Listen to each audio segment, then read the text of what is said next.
Welcome to Troubleshooter 101, and for this one we're going to be talking about rod and reel combinations and balance and the job that they're required to do.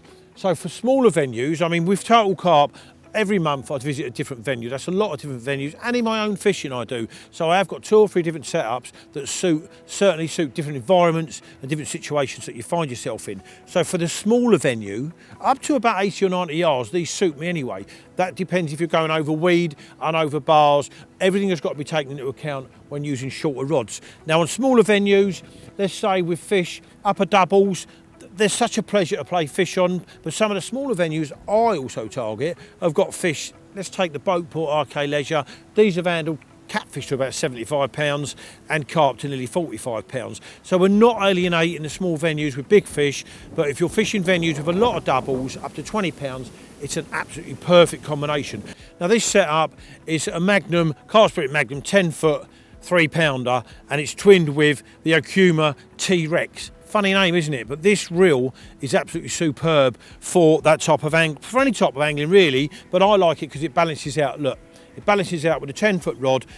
Let's go on to the reel just for a second. The line lay is fantastic, clutch is fantastic. It's a workhorse. It's a small transit van, if you like. So for smaller venues, and like I say, up to about 80 or 90 yards, I can still punch a lead with this, but I am wary of what I'm going over between me and the fishing area, because obviously you've only got 10 foot up in the air to get fish over if you're fishing shallow bars and that. So that's the smaller setup I use. And I've got 2 or 3 of these that I'm going to go through because, as I said earlier, I fish a lot of different venues. For slightly bigger venues, and for that a bit more range, the 12 foot this is, so I've got the 13s in play at the moment. You've got the 8K Okuma reels and the 12 foot 3.5 pound Magnum rods. Now these again, I said a little transit van on them, these are a big transit van. I fish a lot of deep, weedy, long range venues as well in my own angling. I've had these just over a year now, the 8Ks, and no problems whatsoever with these. Again, line lay, perfect, clutch, perfect, and these particular set have handled fish to nearly mid-50s, and abroad, bigger than that.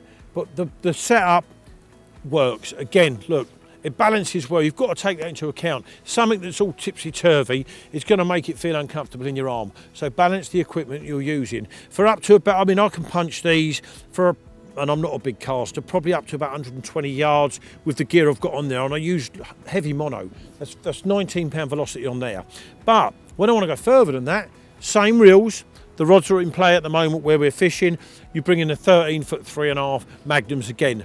So I'm not saying go out and buy 5 different sets of rods and reels, because that's not the way. But do take into account the venues, the range, the snaggy areas, the gravel bars where you can't reach a fish over with 10 footers. So try and choose the combination you're going to use, because it will make you fish more effectively. Playing the fish is more comfortable on the little soft rods than the big beefy rods. Obviously you're using them in a situation, and it improves your fishing and it makes a nicer time on the bank for you. So choose what you're going to use correctly.